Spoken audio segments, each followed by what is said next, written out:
connection and opportunity. All in one place. Come join the community. So text it now, don't wait in line. Fight for love.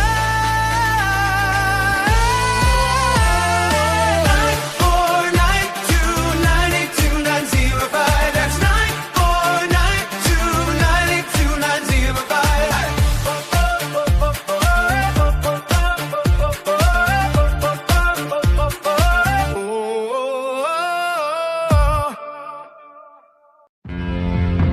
They discovered it, they read it, and they applied it. It's the golden thread that connects the titans of the self-development industry, the source that spawned millions of millionaires, the original blueprint to success. Think and Grow Rich by Napoleon Hill. Think and Grow Rich. Napoleon Hill, Think and Grow Rich. It's a classic. A classic. And I love Think and Grow Rich. I love it. It's right here. I mean, it's one of my favorite books of all time. Think and Grow Rich by Napoleon Hill. This material is what changed my life. This is the material I study every day. From being an immigrant woman, coming from poverty, and really coming to America and literally achieving the American dream. I can't even tell you how grateful I am for this man, for what he did for me and my family. Whatever the mind can conceive and believe, the mind can achieve. People don't realize is that when we let our ego get in our way, ego is the loss, the fear of loss. So need to be right, the need to be offended, the need to be hurt, fearful. When that trajectory changes, what happens is you continually go the wrong way. So my job as a coach is to say, let's get into the enjoyment of the direct pursuit of my potential. Right? And so when the light went on, it was not about the potential of making money and being an entrepreneur, which is one of my specialties. And I said to him, look, this is an opportunity now to show how great you really are. We can't let the outside voices, right, determine our success. The happiness that we have comes within. Why are you going to give that control to somebody else? Thoughts become things. And I always wonder, why did no one teach us this? Why did we not learn this in school? Why did we not learn this from our families? If you make your study a priority, your life will change. And I came up with 4 really valuable things that I took stock in. And the first one was gratitude. Simple gratitude. Although I grew up with nothing, I was always grateful. Throughout the whole process of consistently, persistently pursuing my potential, I was grateful. It made my past better, my present brighter, and my future even brighter than that. In fact, I tell people all the time, if you want to change your life, change your employee's life, your family life, it's very simple. 2 words, say thank you.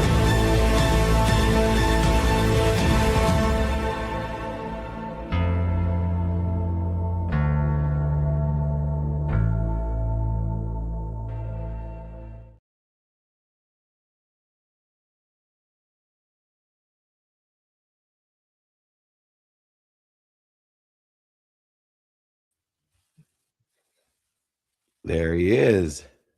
Hey, my friend, how you doing? I'm doing great. Thank you, Good, everyone, good, for joining us. Yeah. I'm going to be logistically a bit challenged. I'm going to be jumping off the computer and onto the phone in about 20 minutes. No problem. We will handle that. And we are here for the Napoleon Hill Institute training. Blessed to have my partner, the double B, Blaine Bartlett, BlaineBartlett.com. He will be able to move our possibilities into reality. And speaking of which, today's training is about turning ambition into action.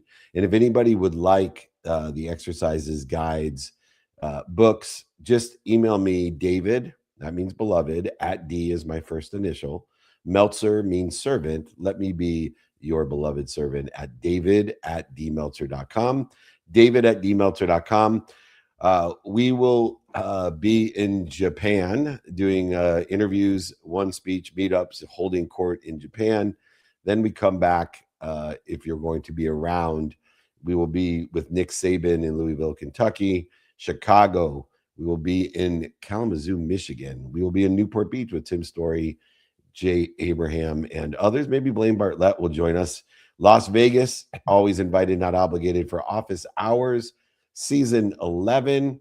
And then we go on an East Coast tour. So get ready for the NBA Summer League, MLB All-Star Game, FC Miami with Messi, and then off to London for a private members at Mayfair with Sanjay Hinduja, Kishore Lula, the biggest names, Brian Rose in London.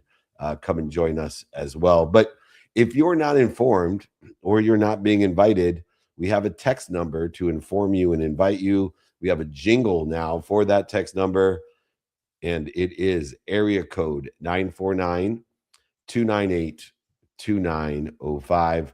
All right, we will get right to our training. We are blessed, turning ambition into action. And we all have a calling. We have ambitions and dreams and goals. But the difference between those who achieve them and those who don't is rarely talent or intelligence or even opportunity. It's having a system. Two people can have the exact same objective goal. One hopes it happens or even goes the extra mile every once in a while, but the other creates a process to be consistent and persistent in the pursuit of that opportunity and for making it happen. One of the people waits for motivation and inspiration, and the other relies on identifying all the struggles, setbacks, and failures, the pain, the separation, the interference between him and that which already exists. In other words, execution. Ambition without execution is simply entertainment. Achievement is not an event. It's an intentional process built through aligned words, thoughts, beliefs, actions, feelings, discipline, associations, timing, and of course, risk tolerance.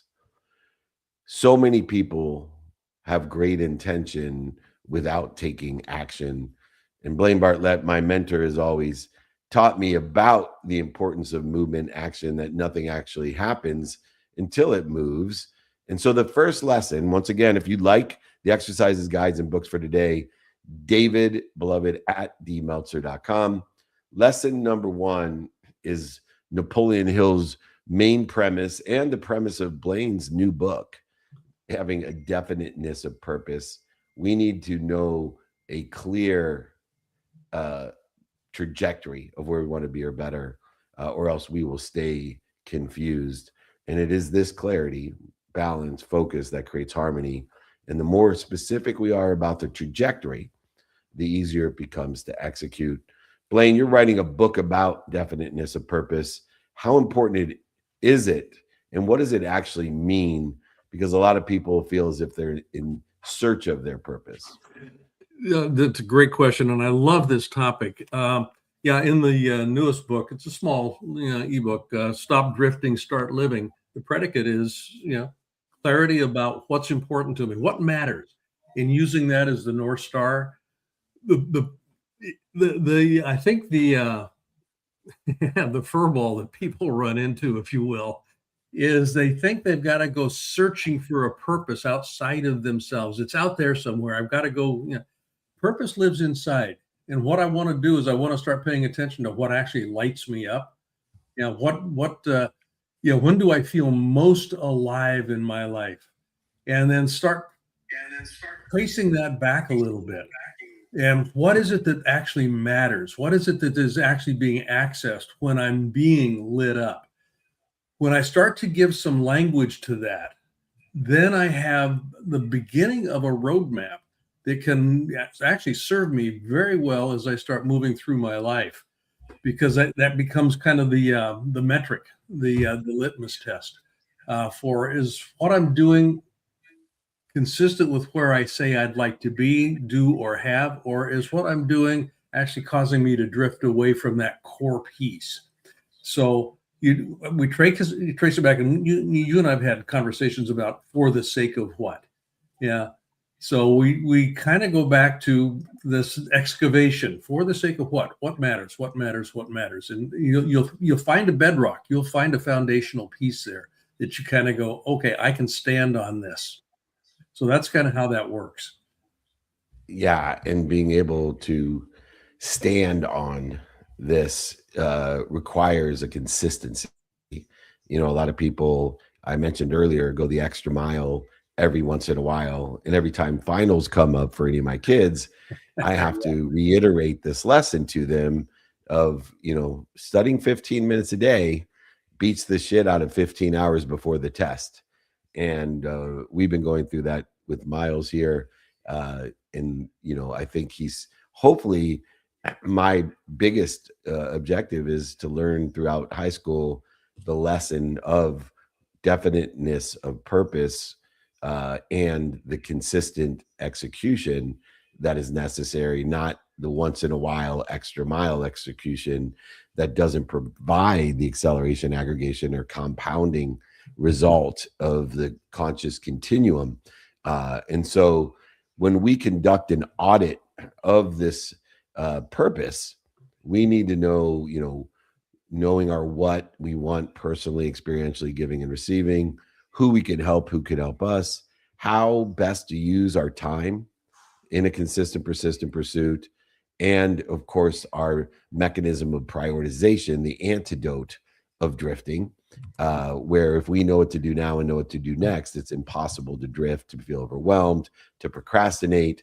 And so we are changing the definition of purpose, even to the respect that most people are in search of purpose instead of applying their why to their purpose. And if anybody would like the applying their why and definiteness of purpose exercise, just email me. David means beloved at D, first initial. Meltzer means servant. Let me be your beloved servant. And just email me directly, David at dmeltzer.com.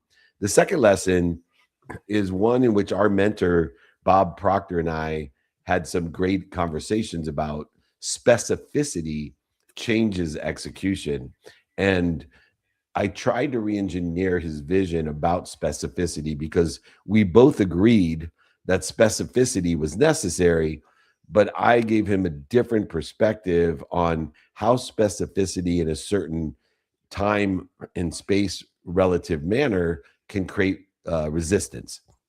So Bob used to teach, you know, make sure, you know, post it everywhere. You know, I want to make $1 million by December 31st at midnight. And I had suggested or tried to convey that my belief is that that creates resistance.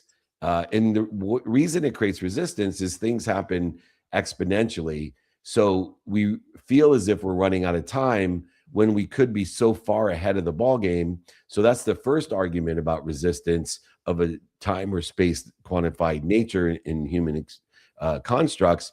But even furthermore, it limits us. And we also share a friend, not beyond Bob Proctor, but Diane Cannon, you know, wrecked my world when it came to perspective of limiting myself. I sat down and we shared Laker seats together, and she was a great mentor.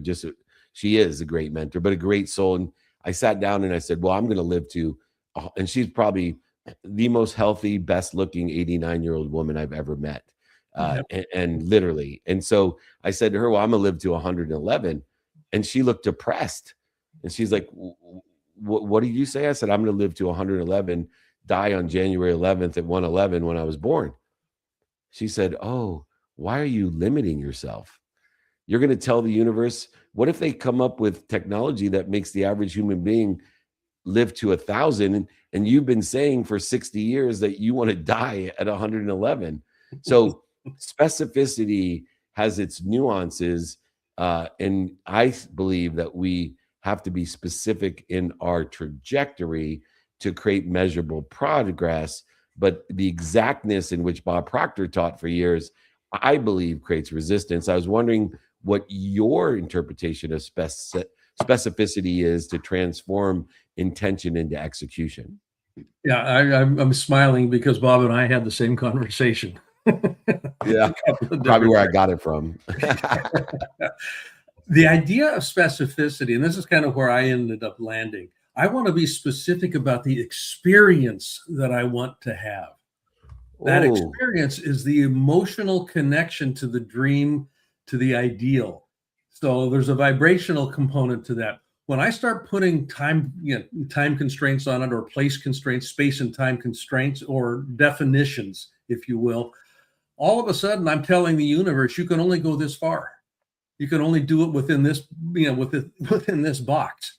But if I say, here's the experience that I want to have, this dream is the symbol of that, and it will unfold in the way that it's going to unfold. But this is the experience I want to have in that, both in the unfolding, but also in the manifestation and realization. So that kind of specificity, I think, is absolutely crucial because it's vibrational. I've never heard that. I'm going to add that to my repertoire of specificity of experience, of feeling, is what we're after. It's a vibrational frequency and allowing us to ensure every goal is specific, measurable, actionable, time sensitive, but not time exact. And most importantly, as you mentioned, emotionally connected to that experience. If you would like the specificity that changes execution exercise and this replay and that nugget, you need to email me. David, it means beloved, at D is my first initial, Meltzer means servant. Email me, david@dmeltzer.com.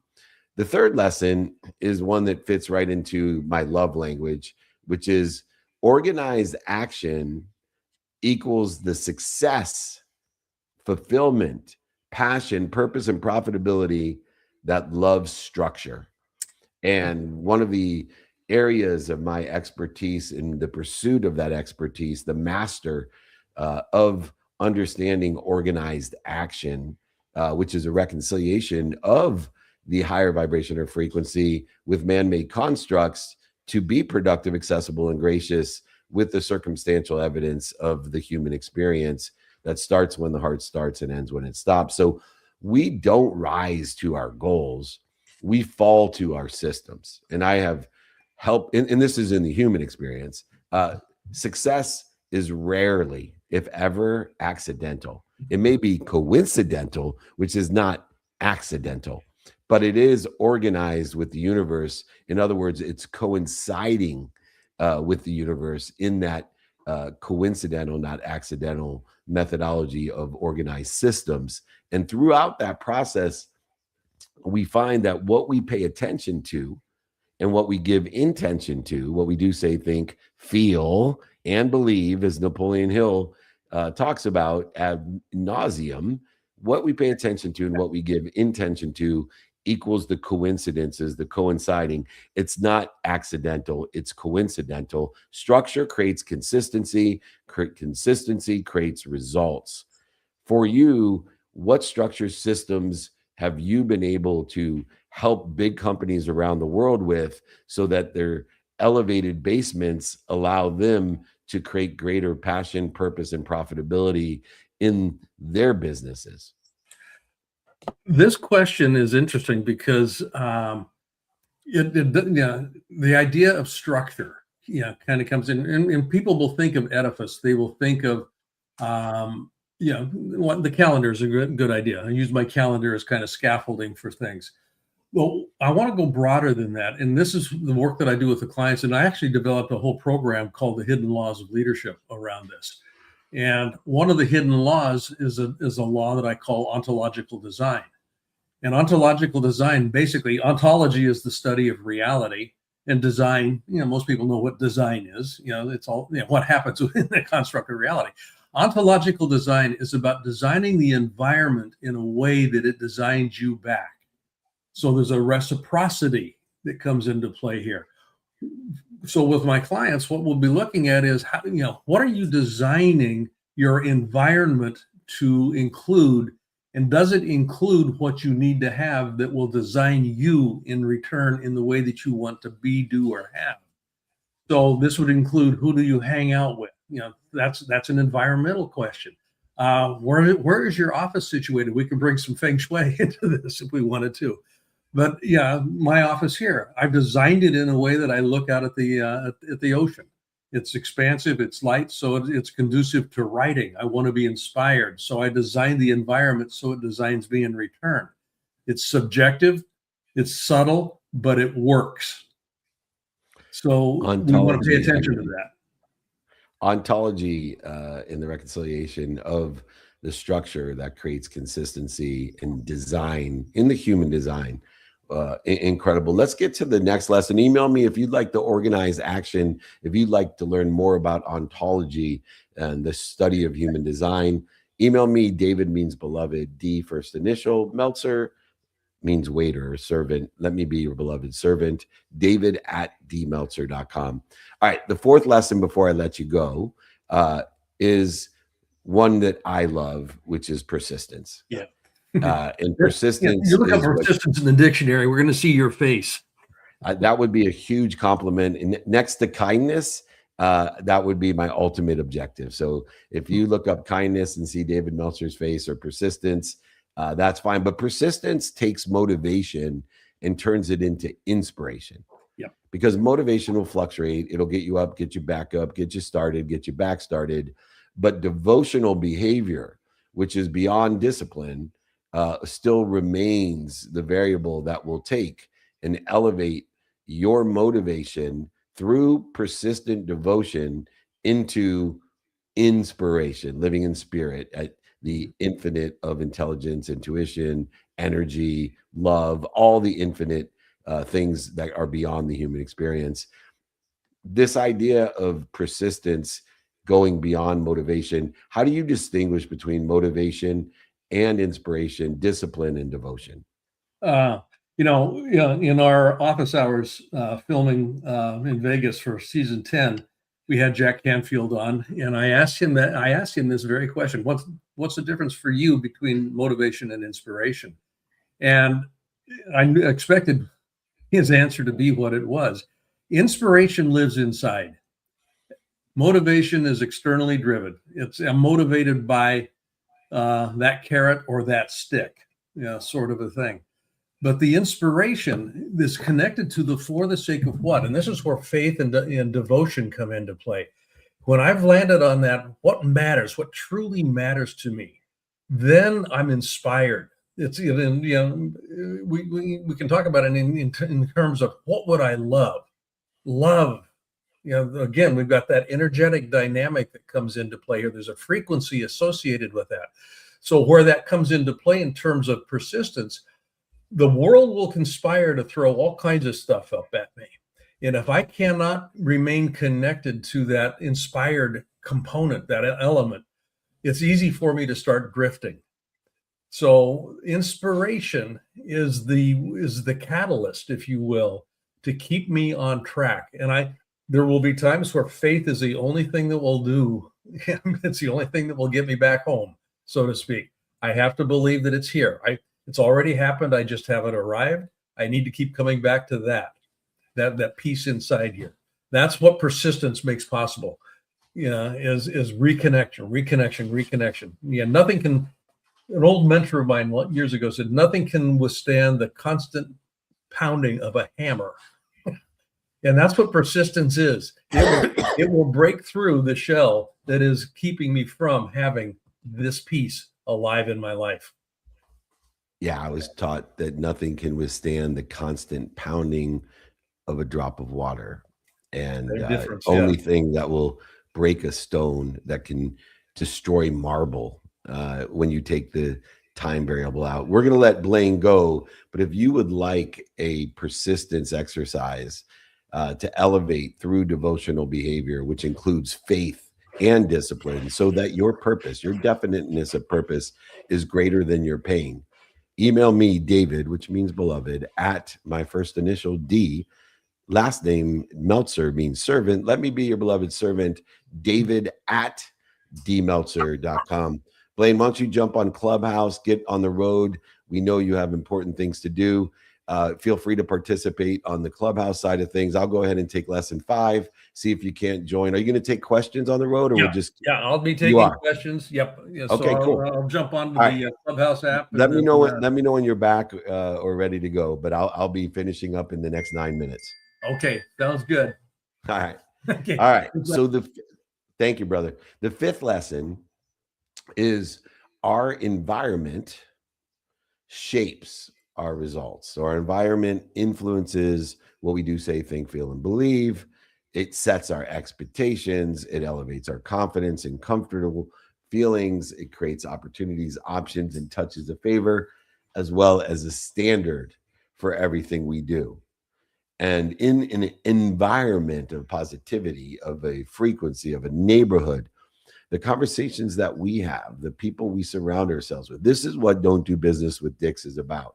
And if anybody would like a book from me, I will sign it, send it to you, pay for shipping and the book, david@dmeltzer.com. And these conversations, the people, the ideas, the places, the circumstances, the communities we participate in, either accelerate, aggregate, or compound our growth. They're either categorized as aligned with where we want to be or better, or they are interfering with it, which is reinforcing the limitations of the meaning of the past, which limits our self-image, which is exactly how we limit where we're going to be or better, because you would never overachieve your own self-limit. So we want to make sure that we are constantly conducting an audit of our environment by categorizing things as non-negotiable or negotiable behavior, as aligned with where I want to be or better, or interfering with it. And when we do that, it expands, reinforces, and challenges us every day to accelerate, aggregate, and compound our growth. And this is why we're here. Growth is fueled by lessons. The lessons keep on coming until we learn them. And we need to be aggressive in learning lessons by being grateful to have the perspective to learn those lessons, to be forgiving, to make all the mistakes that are necessary to make the lessons, to be in control of and be accountable for those lessons. What did I do to be responsible? What did I do to attract this? What did I do to participate in this perception? And what am I supposed to learn from it? It is our environment that will shape our outcomes. If we put our emotions into the environment, like Blaine had said, in this ontological being, in a human design bookend by the time our heart starts till it stops, divided by 24 hours each and every day. The 24 hours that we're given, utilize 12 of them to take control with non-negotiable behaviors of your sleep, your health, your family, your faith, your finance, the study of time, and the study of relativity. Take inventory and audit this environment through your behaviors each and every day, and have the freedom to do what you want, when you want, with who you want, for as long as you want, with the other 12 hours of awake time. This one little shift, this paradigm of I am, what am I doing to interfere with it? I am happy. I am healthy. I am wealthy. I am worthy. What am I doing to interfere with it? If you want to get the exercise and guide for how our environment shapes our outcomes and do an environmental audit in this ontological search, just email me, David, which means beloved, at D is my first initial, Meltzer means servant. Let me be your beloved servant, david@dmeltzer.com. Email me. I'll give you my guides, exercises, and books for free. The final lesson of turning ambition into action is small actions create extraordinary results. Do great things when they're small. Don't wait for them to be so big that you have to do great things. Do great things when they're small, because these small actions create extraordinary results. Most people overestimate what they can do in a day and underestimate what they can do in a year. And that's the same impact of compounding results. It's the same problem of putting a quantitative man-made construct on an objective instead of leaving it under the guise of acceleration, aggregation, and compounding. I want to double the amount of money as fast as I can is a much better objective than I'm going to make $1 million by the end of the month. We don't want to overestimate or underestimate. We want to accelerate, aggregate, and compound through small actions, because that's what creates exponentiality of extraordinary results. One call may not change everything. One introduction may not change everything. And one lesson may not change everything. But repeated consistently with persistence in the pursuit of your potential, your outcome, or better. These actions create extraordinary outcomes. For example, so many people want to know how to build a community, how to do what they ask. You got to ask every day, just minimum one ask in person, one ask on the phone, one ask via email, one ask via social media a day. Is that too much to ask to do great things when they're small? One ask in person, on the phone, via email and social media equals 28 asks a week, 112 asks a month. You do the math. 1% of yeses, 10% of yeses, 20% of yeses, 30% of yeses. How exponential will your outcome be? Because these small actions create extraordinary results. Repeat these consistently, and they create extraordinary outcomes. Achievement is not built through great things and built in breakthroughs. It's built through behaviors. Too many people think it's built in breakthroughs, but it's actually built in behaviors. So I want everyone to commit today to one ask in person, one ask on the phone, one ask in email, one ask via social, one relationship building action, one piece of content, one lesson learned, one act of kindness every day. And as you are consistent, you'll get better at asking. Your results will get better.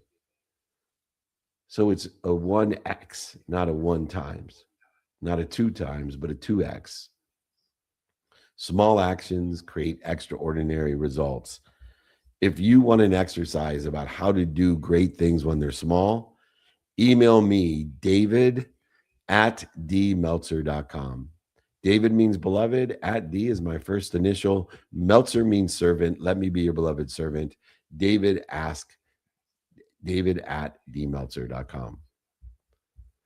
If you want to turn ambition into action, we need to understand our definiteness of purpose, clarity, balance, focus, and harmony.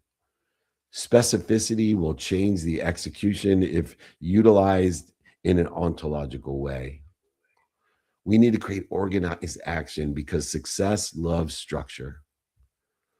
Understanding how persistent plays between motivation and inspiration, and discipline becomes devotion in that inspiration. Utilizing an audit of our environment that will shape our outcomes exponentially, and knowing that we need to be great in the small things so small actions create extraordinary results. This is how we turn ambition into action. Goals alone don't create results. Systems do. The most successful people aren't necessarily the most talented. They are the most aligned, intentional, devotional, persistent, and adaptable. I guarantee that. Those who commit to the process ultimately separate themselves from those who rely on inspiration alone. Don't be an extra miler going the extra mile every once in a while just to justify why you're not where you want to be. Go the empty mile every single day. There's no competition. There's only ease in the empty mile. I promise you that success is not reserved for the best or the most gifted. It belongs to those who consistently, persistently pursue their potential and align their behaviors with where they want to be or better, and diminish, dissipate, and disappear those that interfere with it. They align their behaviors with their ambition. And that's what turns ambition into action. If you would like this training, if you'd like the replay, the guides, the exercises, or my book, please email me, david@dmeltzer.com, david@dmeltzer.com. David means beloved. @D is my first initial. Meltzer means servant. Let me be your beloved servant. david@dmeltzer.com. Appreciate everyone being here on Wednesday, especially in the Napoleon Hill Institute. As chairman, I'm blessed to be part of such an extraordinary organization, the legacy of Napoleon Hill. Please remember to join us. We are on the road. If you'd like to be informed or invited to everywhere we're going to be, area code 949-298-2905. Appreciate it. Now, hopefully Blaine Bartlett will be on Clubhouse to have everyone with their Q&A, and we'll be taking questions here on StreamYard as well. I guess we'll pull up the Nick of Wam. What's up, Wammer? Yes, sir. We are going to be good to go. I got Blaine here on Clubhouse. I'll be patching the audio through, so we are ready to rock with Q&A. Just one question. Is that dirt on your lip? I'm just letting it roll, man. I'm relaxing and having a good time. So, but yes, the Wam. Make sure you catch the Wam podcast. I met with Rob Ellen yesterday, the owner of Podcast One, and he's a huge fan of the Well-Oiled Machine podcast. I was like, right on, man. He goes, yeah, that's my kind of podcast. So anyways, congratulations, Nick. I'm going to go ahead and hand it off to you and Blaine. God bless you both. And remember, be more interested than interesting. Be kind to your future self, and do good deeds. Best of luck, boys. Peace. All righty. Now I see that we have you here live on the Breakfast with Champions, Mr. Blaine, confirming you can hear me loud and clear. I can hear you, Nick. Yes, I can hear you. And I'm going to have some spotty cell phone coverage in different areas here, but we'll make it work. Beautiful. We will definitely make it work, and we appreciate you sticking on to do some Q&A here with the community. Want to remind everybody, for everybody that is joining us online, to put your questions for the Double B. That's Blaine Bartlett. You can reach him at blainebartlett.com. But if you guys have your questions, make sure to put them in the chat. And for all of our friends here in the Breakfast with Champions, that's, of course, the greatest room and community on Clubhouse. If you have your questions for Blaine today, please use the hand icon to request to join the stage, and we will, of course, bring you up. And if you are already on stage and have a question for Blaine today, please just put a quick note in the room chat, and I will be happy to pass the mic over your way. Now, without further ado, Mr. Blaine, our first question of the day is going to come from Marco Antonio, who has been patiently waiting here on stage. So, Marco, my friend, great to see you here. Why don't you unmute yourself and kick us off with the first question?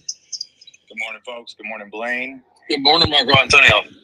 Yeah, man. Today, what really resonated with me was this conversation about specificity of experience. I think, especially me, I've definitely been there where I tried to achieve a goal by a certain date and didn't hit it. And then I got to live with it. And it's kind of like you got to pick yourself back up. So David's taught me his 5 daily practices, so I've gotten better at knowing my what, my who, my how, my now, and applying my why. But is there a practice that you use to coach your clients on taking inventory or just getting deeper with being more specific with the experiences that they want?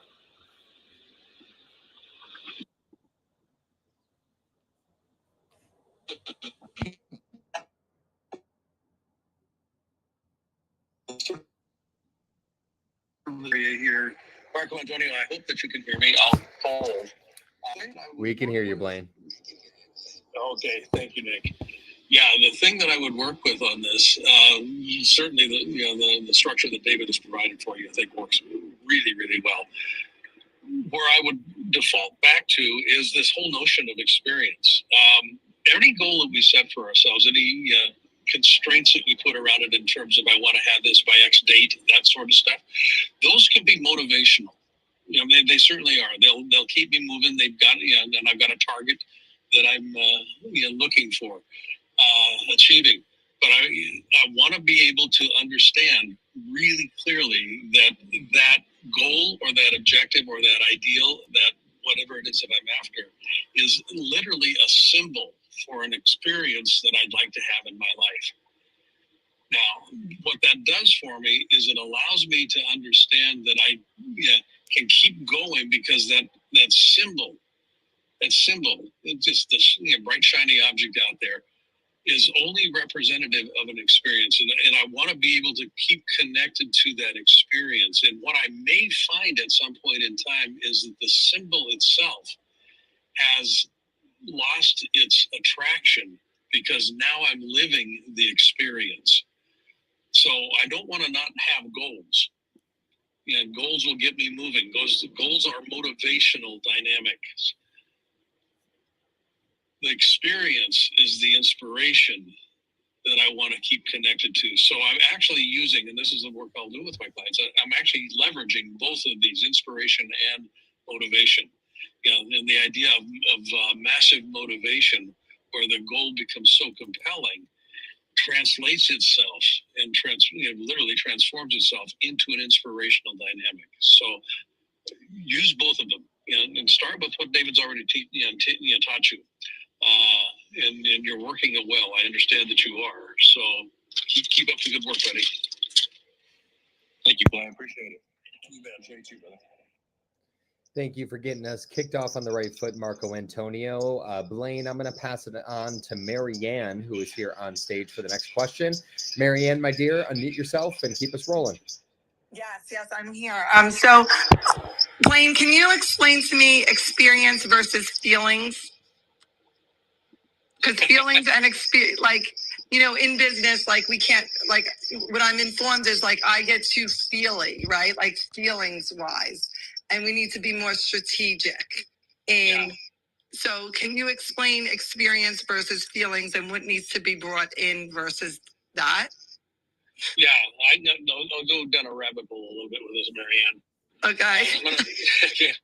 I'll make a distinction, first of all, between feelings and sensations. Hot and warm, cold, hot, and solid. Sensations, they're sensational physiological phenomena. We code those sensations in a way that we begin defining them as a certain feeling, which oftentimes gets associated with a mood. Sad. Well, what are the sensations of sadness? So we can identify sadness. Well, I feel heavy in my heart. My throat is constricted. So there are sensations that we can actually say that's combining itself to produce this experience of sadness, this feeling of sadness. So when we're looking at experience as a focal point, it's informed by the sensational dynamic in my body. This is the physiology. This is where the energy comes into play. I want to be real careful about how I'm coding that, because the coding process is up to me. How I describe something in my mind determines the experience I have in my body. So that's a very simple example of this. Have you ever been on a roller coaster? Yes. Yeah. I hear in your voice that you've got some experience with that. Yeah. So you crest over the top of that very first hump, and all of a sudden the bottom drops out. And physiologically, all of a sudden your heart is in your mouth, and your palms are sweating, and your eyes are dilating, and your breath, your breath starts is shorter. You can code that as fear, or you can code that as excitement. And depending on how you code it, fear or excitement is going to determine how you actually address it. Does it something you invite in? I invite excitement into my life, or is it something that you reject? I reject fear in my life. So that's why we want to be, particularly mindful of what's the experience that we're seeking. And then we organize our external environment in order to have that more often than not. Oh, well, I love about this coding of the experience and the feelings. So thank you so much. I'm going to take more notice in that in myself and clients. So appreciate that. You bet. Good to hear your voice again. Thank you so much, Marianne, for the incredible question. And for our next question here today, I'm going to pass it over to Colleen, who has been patiently waiting. Colleen, always good to see you here. Happy Wednesday. Feel free to unmute yourself and carry us on. Thank you so much. And talk about alignment. Marco Antonio asked my question first, then Marianne coming in with just another great follow-up. My question today is about how you personally stay connected to the purpose that you have in your life, because you have so many meaningful directions that you get pulled, so many great opportunities, so many people wanting your time. How do you stay connected to that purpose when you're getting pulled in so many meaningful ways? Great question, Colleen. Thank you. I go back to the lesson that we had earlier in the session when David is still online here around ontological design, designing the environment so that it designs me in return. So, there is a lot of things that happen. There's a lot of stuff going on in life that will pull us in different directions. But I want to have, to the degree that, and this is something that's an ongoing process. And I mean, like with you, Colleen, you've got now 2 young children in your life. So you're being pulled in all kinds of directions that are meaningful to you, as well as having the professional pieces in your life that remain meaningful to you. So how you design this becomes a really useful exploration. And you don't just land on one design and say, well, that's it. I'll never change this again. You're continuously looking at the design parameters of your environment. Is it serving what it is it needs to be serving? So there's not a silver bullet for that, but it's one that calls into and basically what it calls is an invitation to become consistently awake. Just paying attention to where's the joy, where's the juice, that sort of thing. And when there's pieces in my life that no longer seem to be producing what it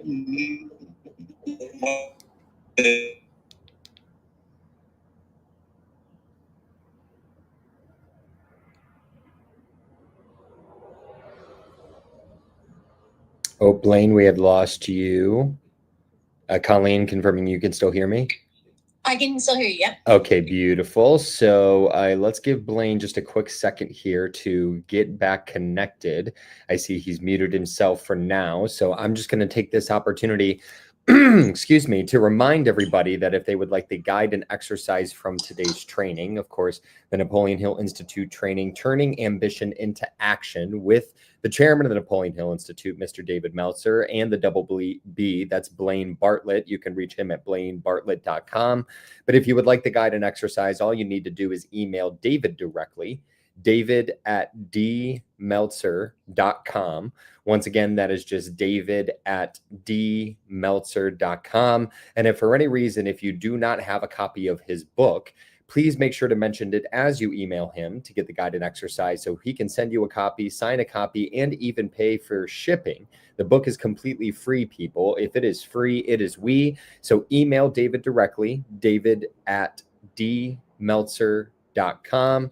And Mr. Blaine, I just want to check in with you here to see if you are able to unmute yourself or if you have a steady connection. It is not looking like so on our side. I'll give Blaine an extra minute or two here so then he can wrap up his answer to you, Colleen. And then, of course, if it looks like we're going to have continuous difficulties with him, we can go ahead and close out today's training. But with that said, oh, there he is. Mr. Blaine, can you hear me? Beautiful. All right, we got you loud and clear.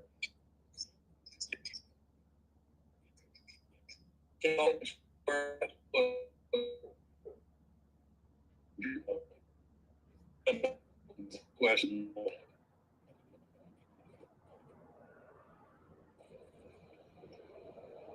Oh, Blaine, I think we are losing you. Can you give me a 3 count whenever you have a chance? Yeah, 3, 2, 1. Now we got you. Yep, perfect connection. Beautiful. Yeah, and I'm getting back into a good cell area here, so my Perfect. apologies for the coverage. No problem. No problem. Did you want to finish that thought to Colleen's question, or would it be best to move on to the next one? Okay. Oh, Mr. Blaine, do you want to finish that note on Colleen's question, or do you want to move on to the next one? I'm not sure where we dropped off, Colleen, so we can circle back if you want. Yeah, that would be great. I think, one of the things that you always talk about is that understanding of for the sake of what. So going back to those decision-making tools that you have in order to prioritize properly, if there's so many things that are aligned with your purpose, and just figuring out, okay, for the sake of what am I going to do this? If you could speak to that, that would be great. So that you're continuing to align with your purpose, but also making sure that the opportunities are going to get bigger and bigger for you. Yeah, I mean, basically what that comes down to, I think, Colleen, is a question of prioritization. And prioritization in this context would have to do with what's the return on the investment that I'm going to be making to pay attention to that thing that is drawing my attention right now. So I have to be able to be, just awake, if you will, rather than just doing it automatically, saying yes automatically. I want to actually say, okay, what's the return on saying yes to this? And that begins to inform what kind of priority does it take. Because if it is consistent with and aligned with my purpose, I don't want to just ignore it, but I may want to put it on the shelf for a little bit and then come back to it when the return seems to be a little bit more in alignment with what I'd like to have at this point in time. Thank you so much for that. Awesome. Thank you as always, Mr. Blaine. Going to pass it over to your two favorite letters in the alphabet and the world's greatest producer. That's, of course, GG. GG, we love you, my dear. Unmute yourself and continue to move us forward with the next question. Thank you, Nick, for that introduction. Like, you are very famous for those, so I appreciate it. So, Blaine, my question is, how important is for people to measure their pursuit? Like, okay, I want to achieve this, and how important is to put things in place to measure how far they are on the journey?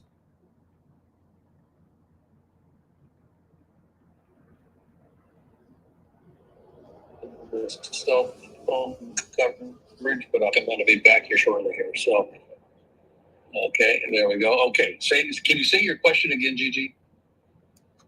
How important is for people to measure their progress when they want to build a business or they want to do something?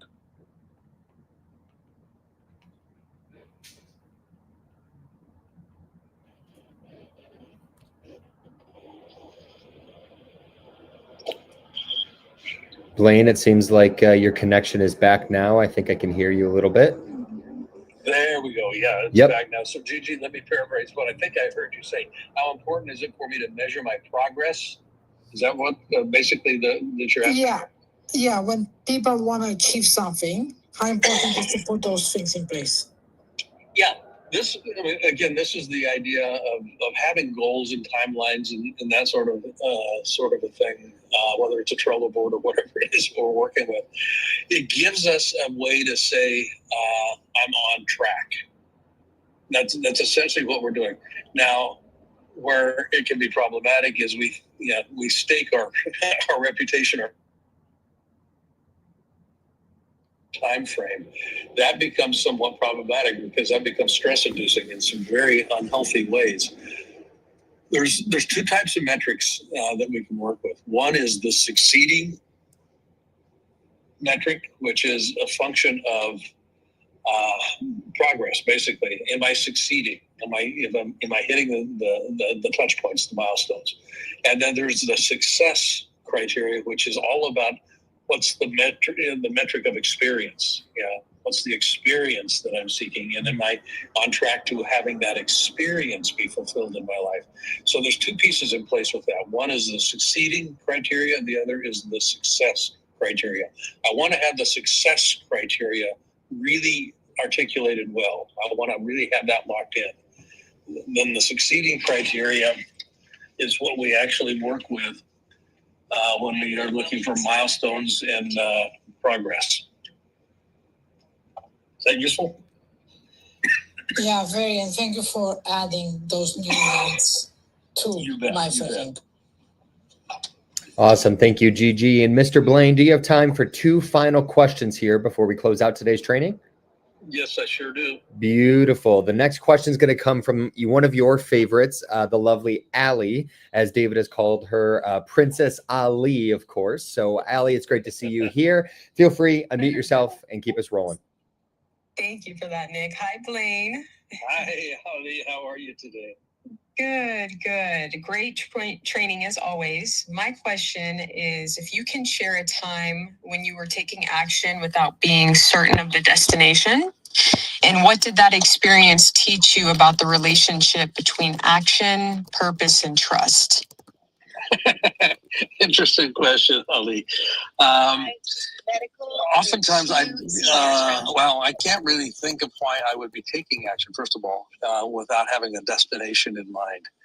So I would just begin with that premise. And I honestly can't think of a time where and this I is would, naive, okay. but go ahead. Further, when you know that you are in the pursuit of something that feels very aligned with you, but you don't yet have all the puzzle pieces coming together, but you know that North Star, right? Yeah.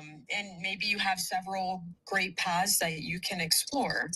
How do you? You just experiment. Yeah, I hear what you're saying now. I cannot. Yeah, if I'm moving into unknown territory, we'll just call it that. It's something that I've never done before. A goal that I've never worked towards before. I can't really know what the safe path is. All I can be doing is being willing to explore and experiment. And part of what comes with that is a recognition that some of these actions will be dead end actions. So this is goes right back to the whole notion of persistence. Some doors will close. I want to keep going because another door will open. So the shorthand version of this is do what I can where I am with what I have. And as long as I can keep connected to that experience, that for the sake of what, I will keep myself moving. And again, when we start moving into unknown territory, the safe path isn't known. Sometimes we have to blaze the trail ourselves, and we just keep moving. And the idea of a dead end, it's not a dead end. It's just an information source. It's an information source that suggests, okay, now I know that I don't either have the skills, knowledge, or ability to keep going in this direction. So let's either develop the skills, knowledge, or ability, or take another path that is more in alignment with what I already currently know that I can do or think of or actually access. Those sorts of things come into play. Thank you, Blaine. As always, have a good day. Appreciate you. You bet, Ali. Thank you. Awesome, Mr. Blaine. And to close out today's training, I'm going to pull in a question from the chat, and this is coming from Jennifer. She is saying that when I know that I need to do something daily, but it's new to me or only for a short amount of time, I often neglect adding it to my busy schedule. A day goes by and I didn't get done, then another day, and so on and so forth. Any tips on adding it in when I'm living a commuter lifestyle and weekdays are spent on the run without a to-do list in hand? The easy way to handle that, Jennifer, I say easy, quote unquote easy, is, and I'll take this from Jim Clare here a little bit, but I want to take a new, if it's something that I'm wanting to ingrain as part of a habit, I want to have it become more habitual in my life. I want to link it into something I'm already doing. Have it be part of something I'm already doing so that it doesn't just kind of sit in isolation on the shelf, so to speak, where I have to remember to go pick it up. If it's already linked into something that I'm already doing, then I really don't even have to think about it. It's just part of this. Beautiful. Thank you. So that would be my answer to that question. Beautiful. Thank you so much, Blaine. And we appreciate you staying on here to continue this Q&A session with us as a part of the Napoleon Hill Institute training series. Today's topic, of course, again, was turning ambition into action.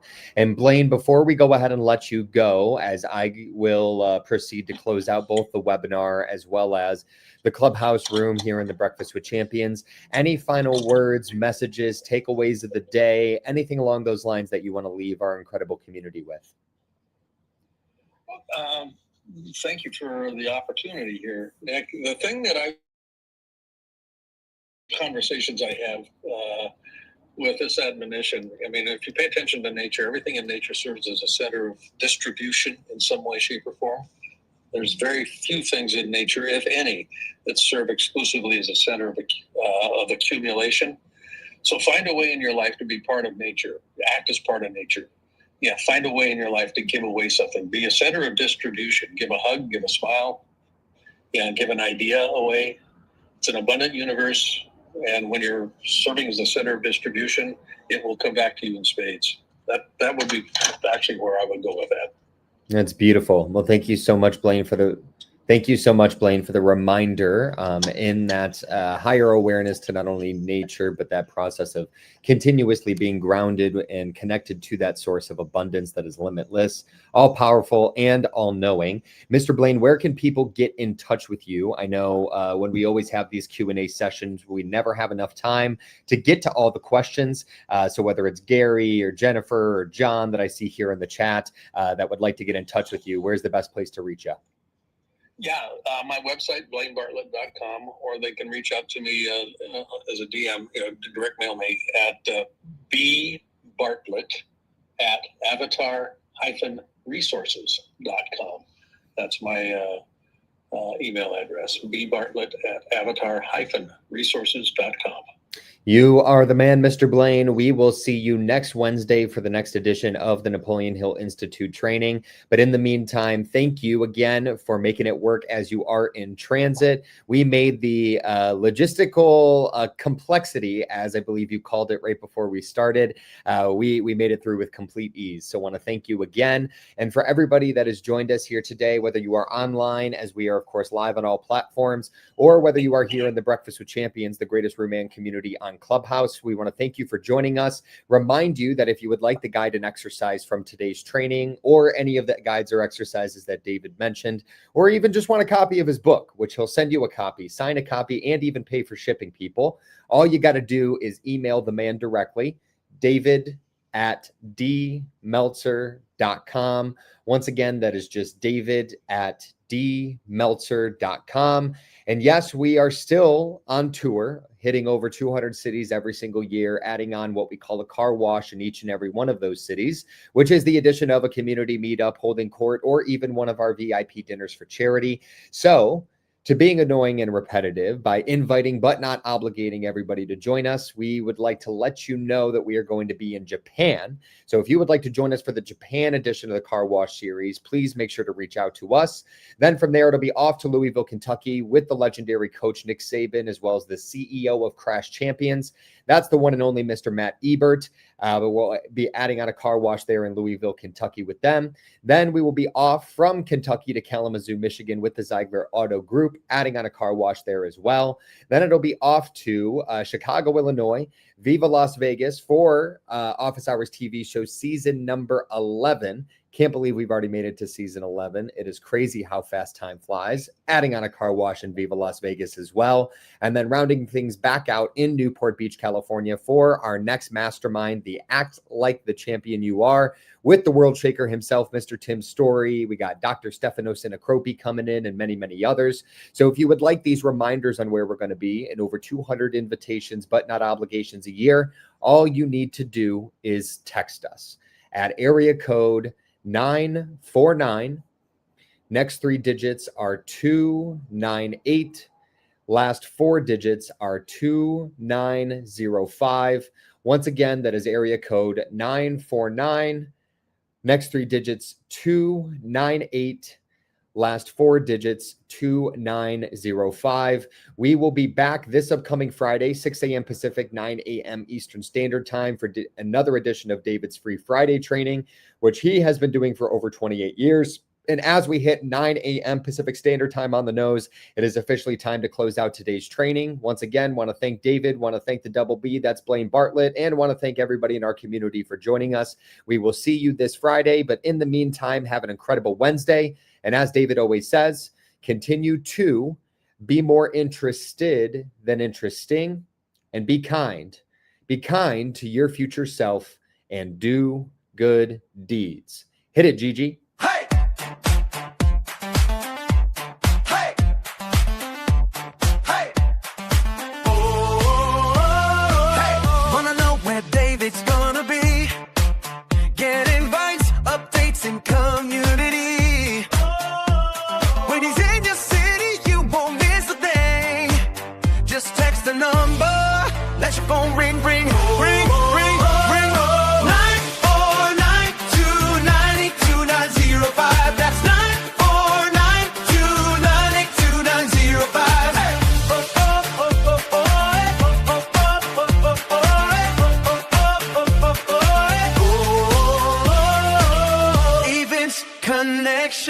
An opportunity. All in one place.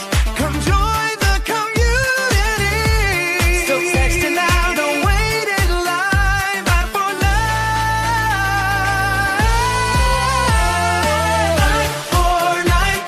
949298295. That's 9492985.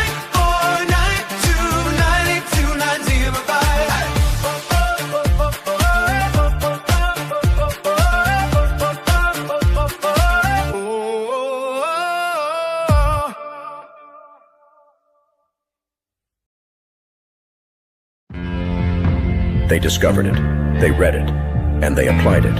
It's the golden thread that connects the titans of the self-development industry, the source that spawned millions of millionaires, the original blueprint to success. Think and Grow Rich by Napoleon Hill. Think and Grow Rich. Napoleon Hill, Think and Grow Rich. It's a classic. A classic. And I love Think and Grow Rich. I love it. It's right here. I mean, it's one of my favorite books of all time. Think and Grow Rich by Napoleon Hill. This material is what changed my life. This is the material I study every day.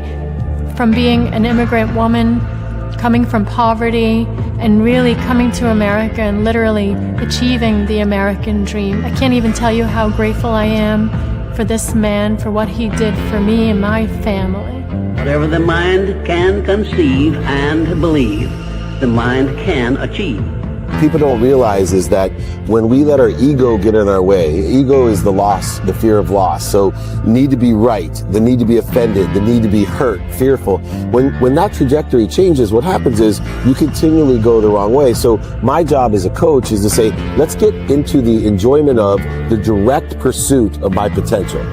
Right? And so when the light went on, it was not about the potential of making money and being an entrepreneur, which is one of my specialties. And I said to him, look, this is an opportunity now to show how great you really are. We can't let the outside voices, right, determine our success.